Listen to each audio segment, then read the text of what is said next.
My name is James. I'm currently in Austin, Texas, sitting here in my backyard where I live with my sister.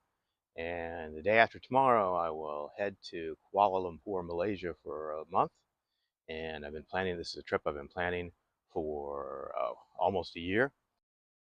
I'm also going to make a YouTube channel about the trip. And that's why I'm shooting this video today in my backyard. When I'm in Kuala Lumpur, Malaysia, I'll mostly be staying in the neighborhood of Chow Kit. In American English, chow is an uncommon word that's used to describe food.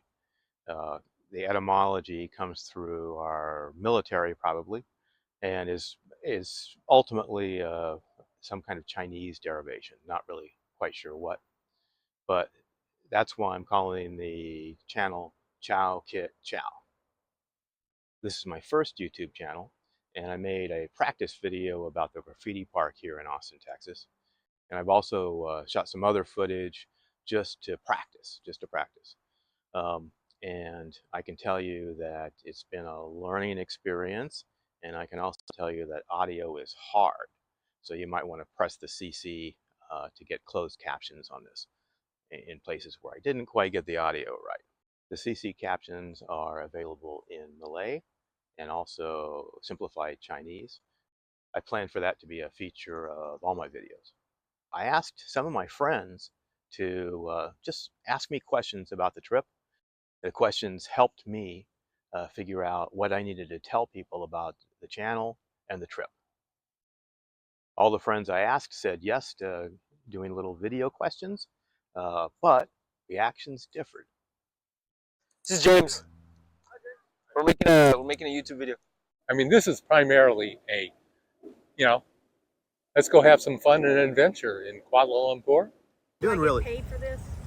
While I talk to you, I'm going to eat a little bit of durian that I have here. When I was in Asia before, eating durian was one of my little joys. Uh, in Asia, the durian tastes great, but the smell really carries and lingers. And so all through Asia, especially in Malaysia, there will be signs telling you can't bring durian into a building. That's how bad it smells or how fragrant it is. Uh, but I really enjoy the taste of durian. My sister doesn't, so I'm out here eating it in the yard, and I don't blame her one bit. It really does smell, but it tastes so good.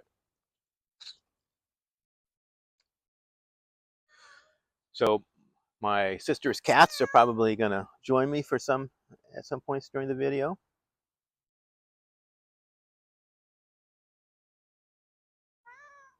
This is Bella. She's quite vocal.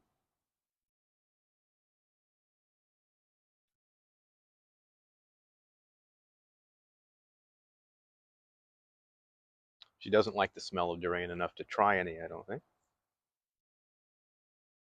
So you're not going to have smell-o-vision on this YouTube channel, are you? No, you don't have to smell the durian. Okay. Later on in this video, there'll be questions about Chow Kit, Kuala Lumpur, the nation of Malaysia. But I wanted to start out by just talking about the channel because I think I needed to explain how I'm going to use AI in this video and on my channel. Okay. Speaking of AI, I see that you're starting to use a lot of AI on your YouTube channel. What do you think about AI? I've dabbled a little bit in making AI images. I find that it's not all that good at realism, depicting realism yet, but sometimes it can create evocative images. And so here are a couple of examples. I asked AI to create an image of Kuala Lumpur that a child might draw. Here's an example.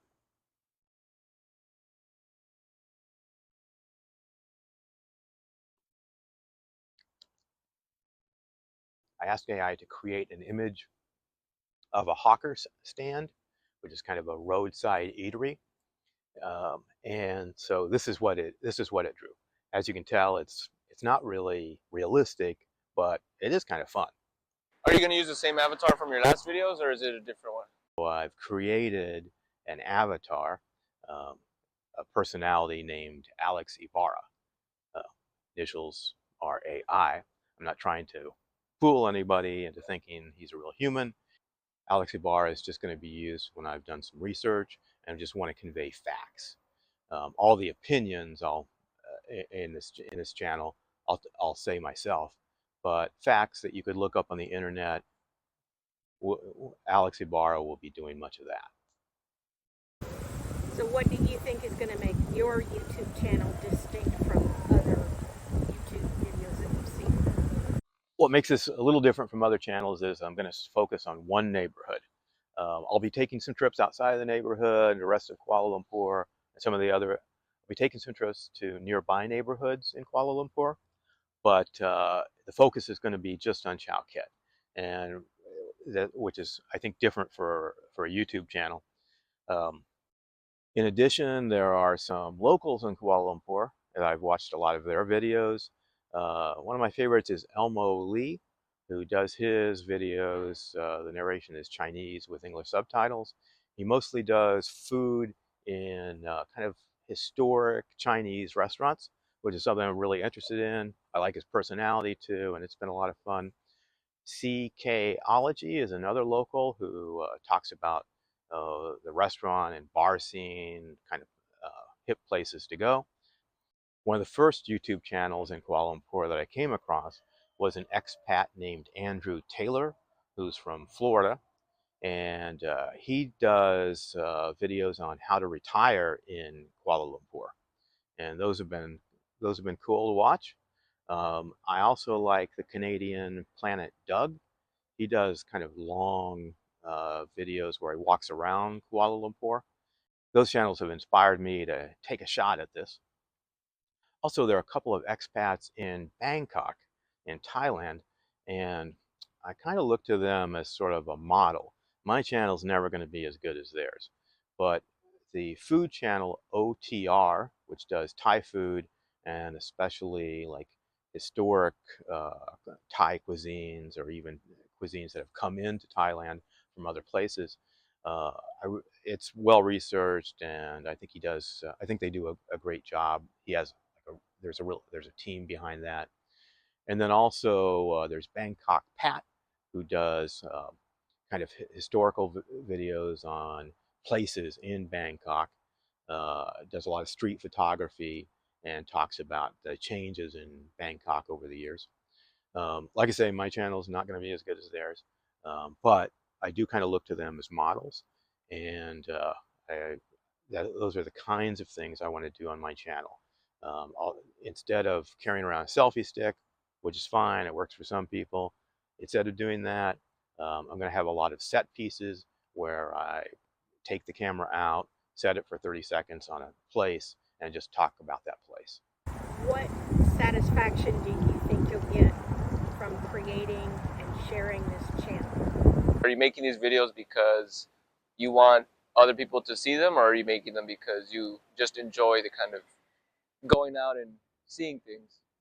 So um is the is this a money making venture? I mean the YouTube bit of this, or is this just doing it out there for the good of the commons? The number one reason for making the videos is I need something to do between meals. And do you think that having a YouTube channel is going to help you stay there longer and help finance the adventure? Because the channel is just going to be about one neighborhood of 40,000 people in Kuala Lumpur, and I'm only going to put out videos kind of maybe once a month. I really doubt that this channel is ever going to go viral. Seems unlikely that it'll be terribly popular, and that's okay. This isn't about making money. Uh, it's more about this channel is more about meeting people and kind of showing off Kuala Lumpur and especially the Chow Kit neighborhood. It'd be terrific if the people of Chow Kit saw my videos and took more pride in their neighborhood. I'd be very happy with that. And if they take more pride in each other, all the better. Um, do you have any specific goals as far as how often you want to post?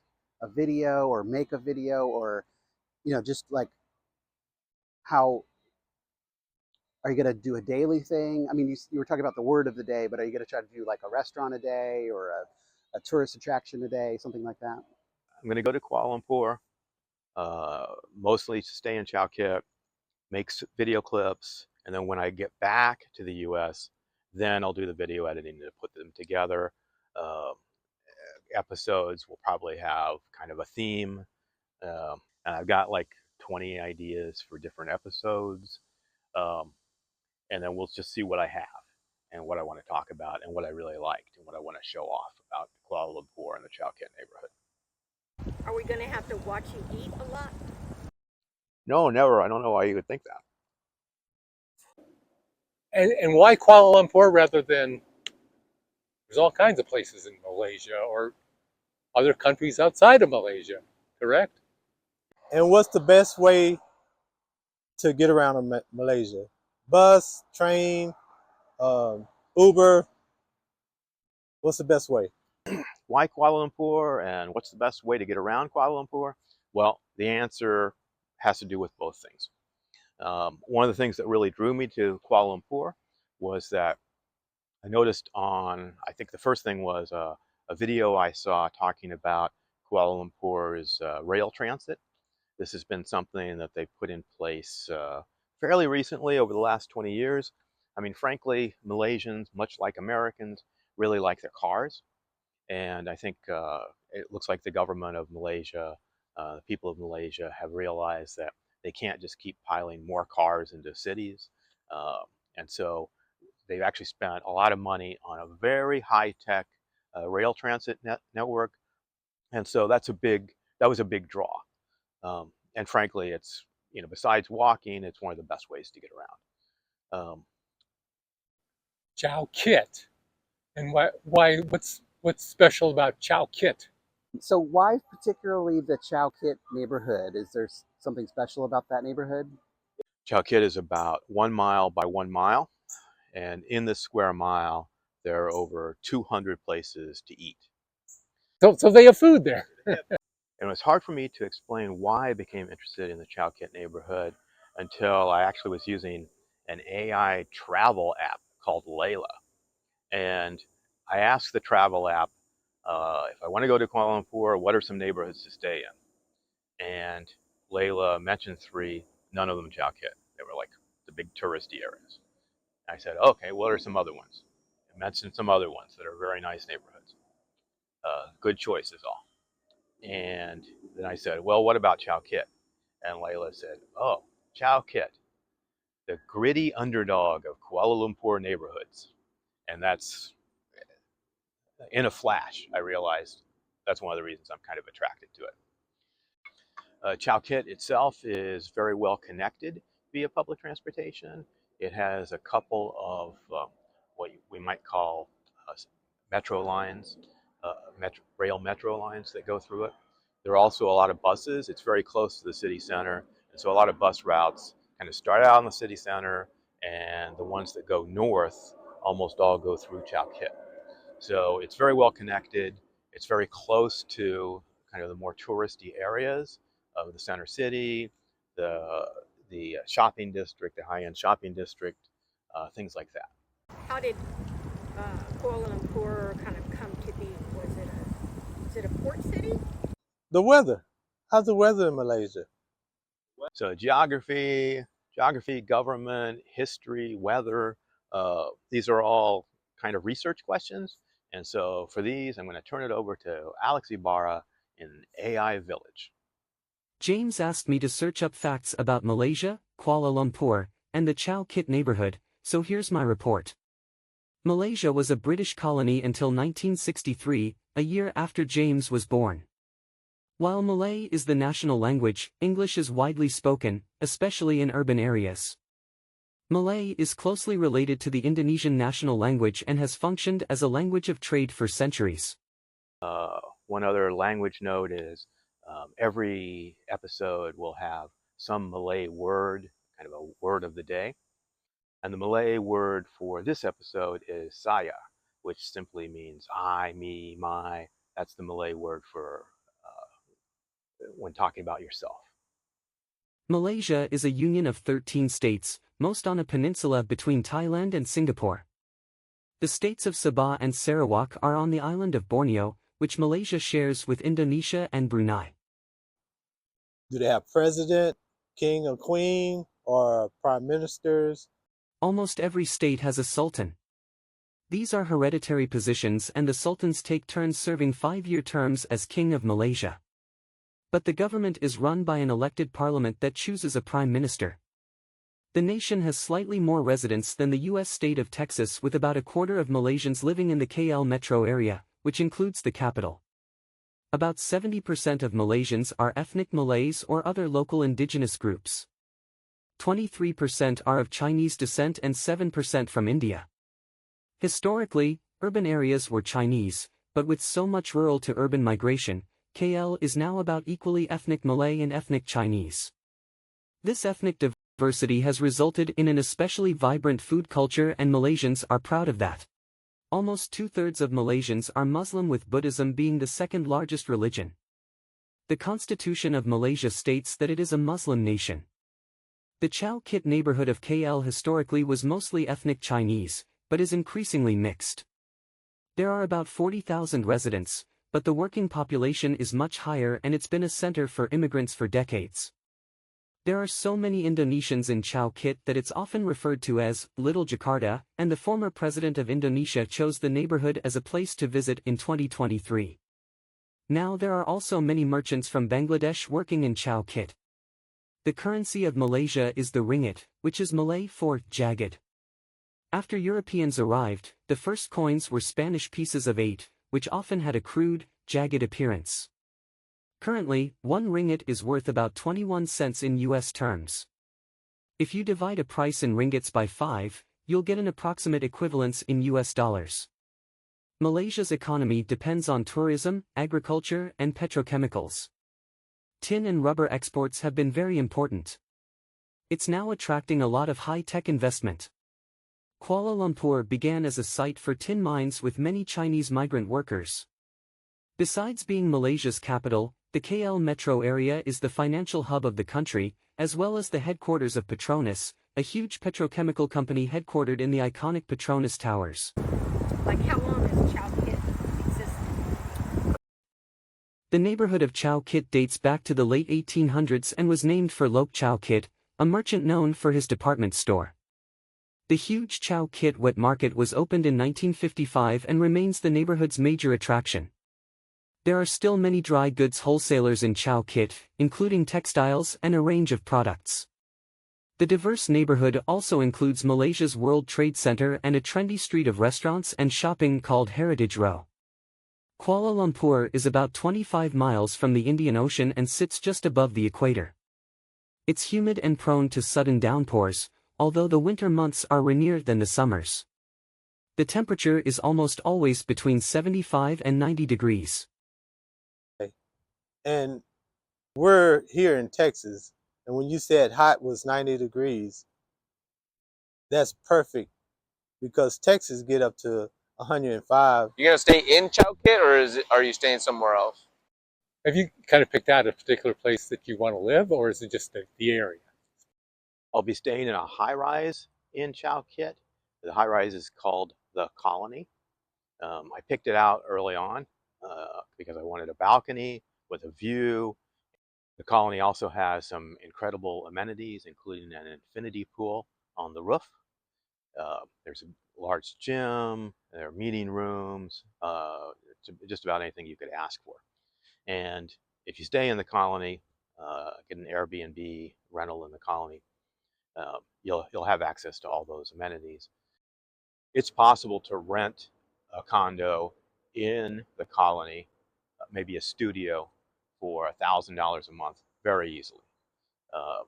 $20, $30 a night, maybe $40 a night. That's kind of a going rate for Airbnb rentals. But I splurged on this Airbnb rental.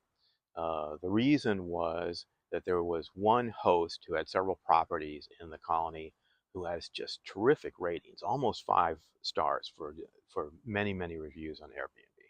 And I kind of wanted to see, how she does it. what's special about her as a host? She's an interior decorator. The condo that I'll be staying in uh, is uh, is thoughtfully designed. Might be a little too foo-foo for my taste, but it's fine. And it's huge. Uh, 2 bedrooms, kitchen, living room, bathroom, of course, 2 bathrooms, I think. Has a balcony, just a huge place, well decorated, and so I'm splurging on this. But I could have spent just much less money. So I guess that brings up the question, like, what else is there to do in Kuala Lumpur?